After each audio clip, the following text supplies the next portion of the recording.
There's been a lot of conversation here at this conference specifically talking about how to create better content. But the real question for me, if I was a marketer or content creator, is how do I optimize my content? And in particular, how do I better close the loop between content performance and revenue outcomes? That's what we're going to talk about in this session today, right? We're going to use a case study from SecureWorks, who's a client of ANNUITAS.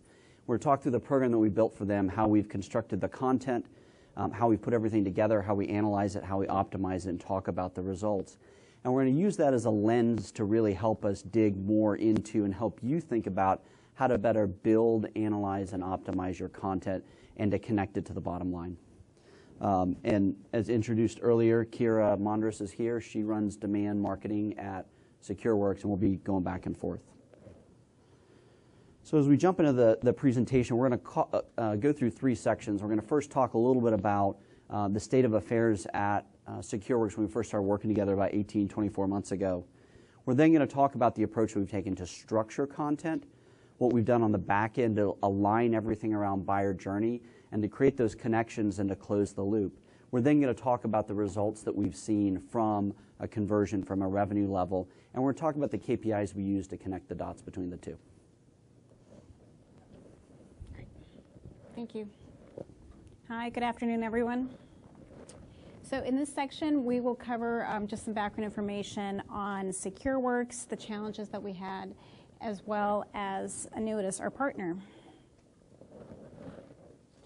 SecureWorks, for those of you who don't know us, we are an information security services provider, a global company. We are recognized by industry analysts as the leading managed security services provider, but we also do have consulting services for risk and governance, incident response and management, as well as threat intel.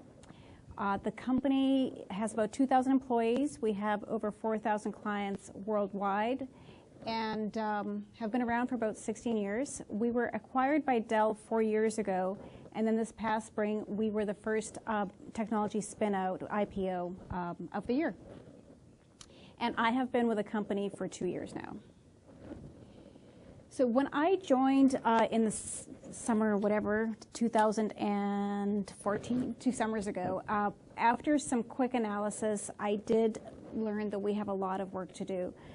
I did have a pretty big bench of resources internally, but what I had inherited was a lot of kind of inside-out thinking. We had a lot of content, but it was all brochureware.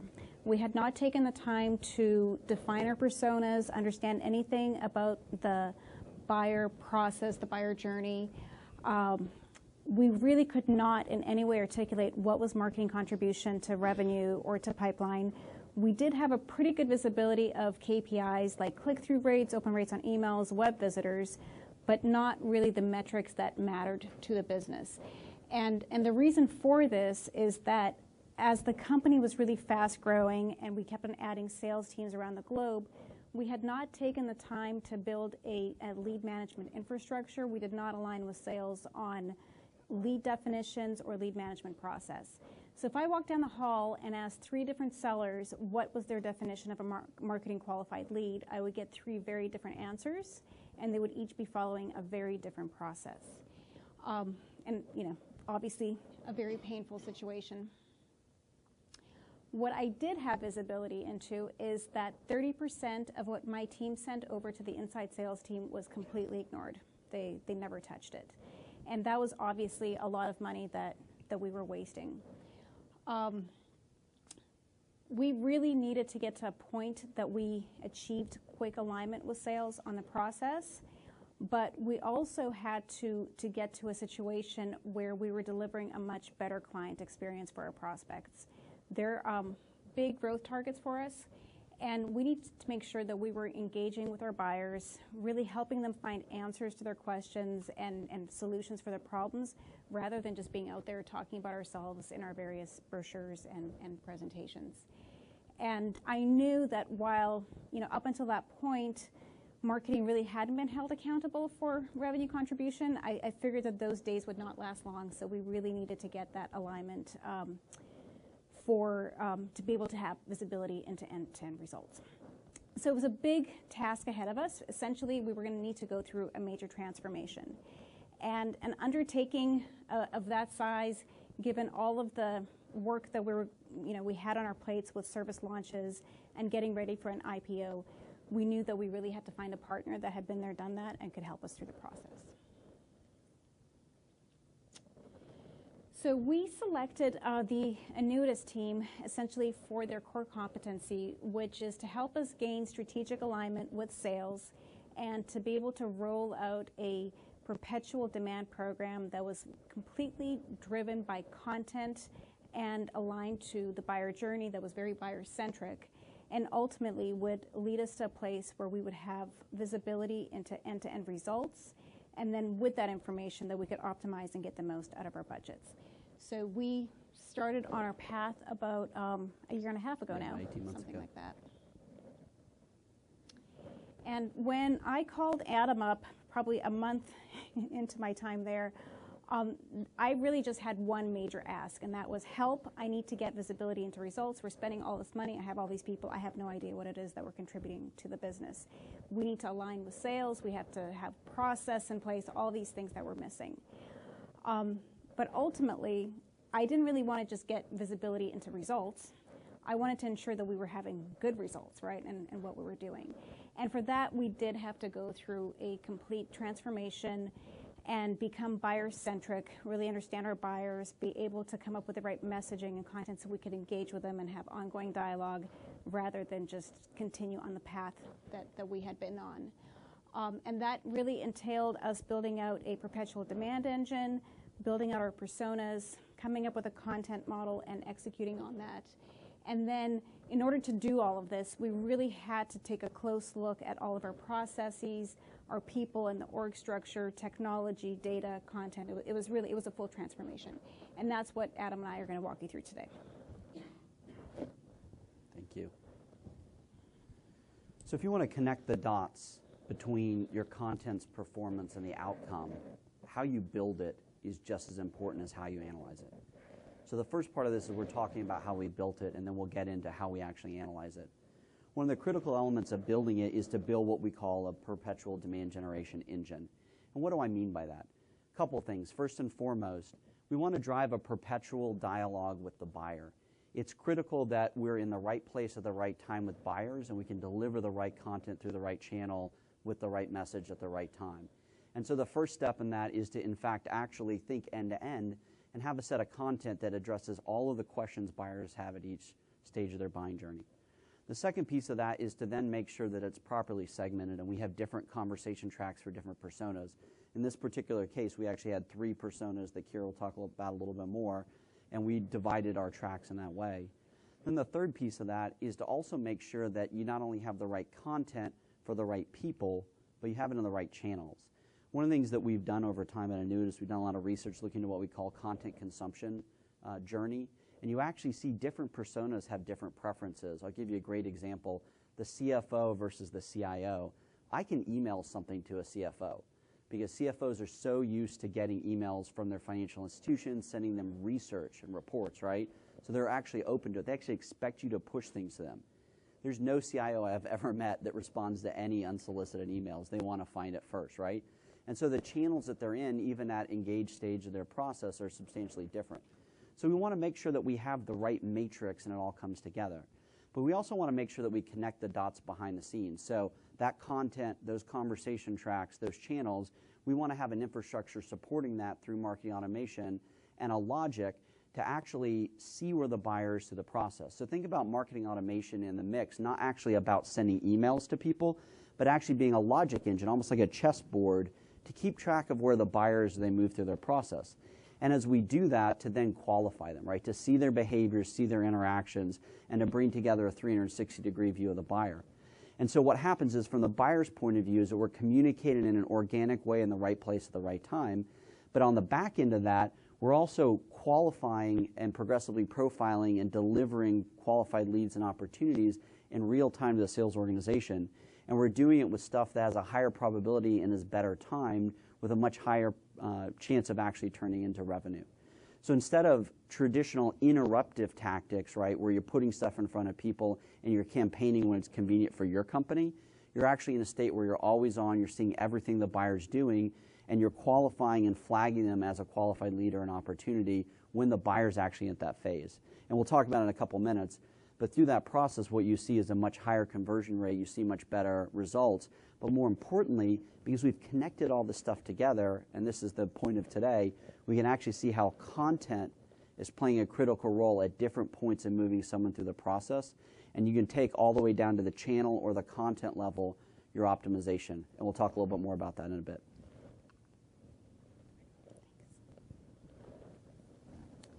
So the first step of taking this buyer-centric approach was to have our personas defined and really map out their buyer journey. We started this by interviewing all of our internal stakeholders, which was primarily our sellers and our sales engineers, to learn about, who are those individuals that they interact with typically in a deal? Who are the decision makers? Who are the influencers? What are some of those objections they have to overcome? And based on those interviews, we identified 6 personas. And they're just listed over here. The challenge that I had was I had a kind of a finite budget and not a whole lot of time. And we knew that setting up this whole engine for 6 personas was going to take us longer than I could really afford to do.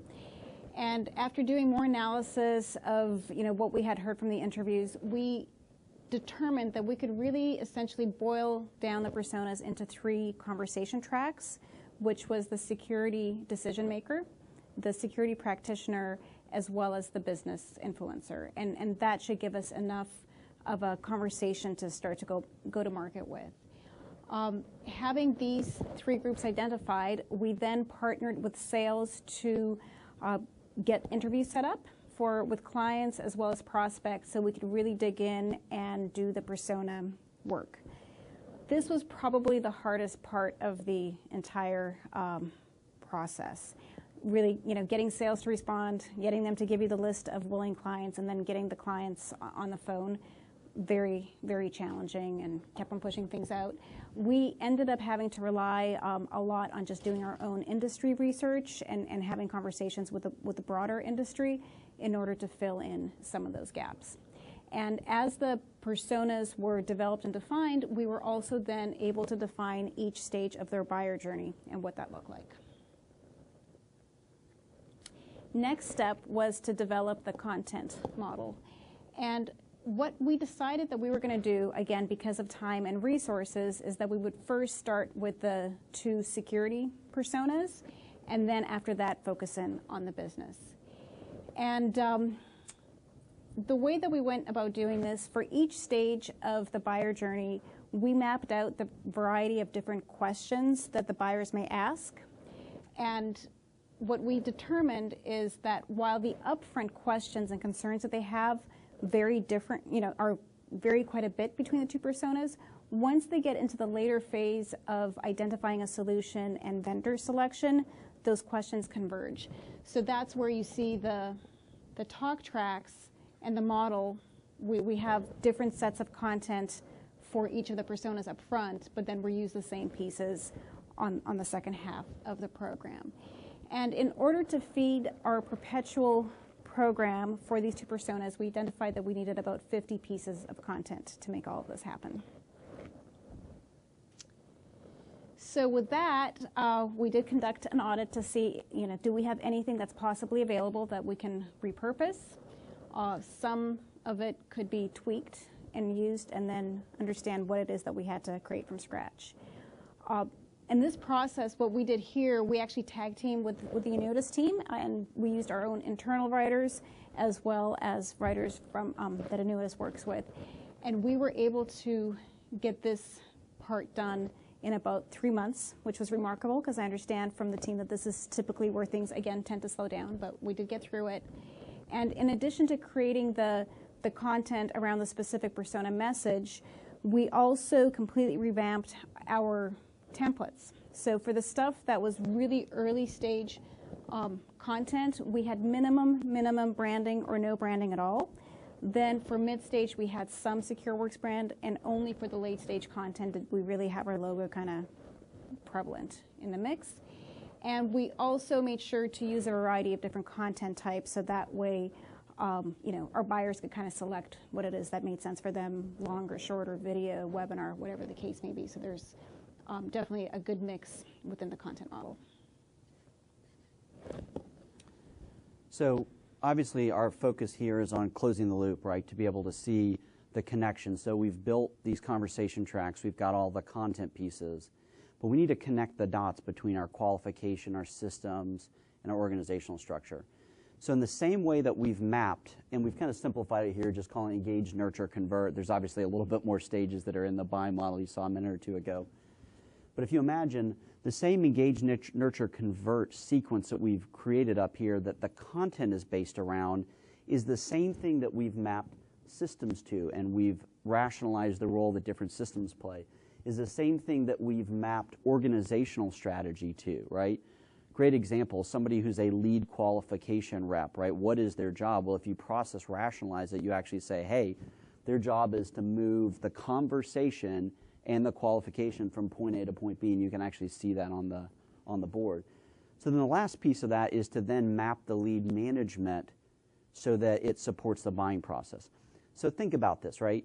So many people think that static digital content is not a two-way interaction between a company, but it should be.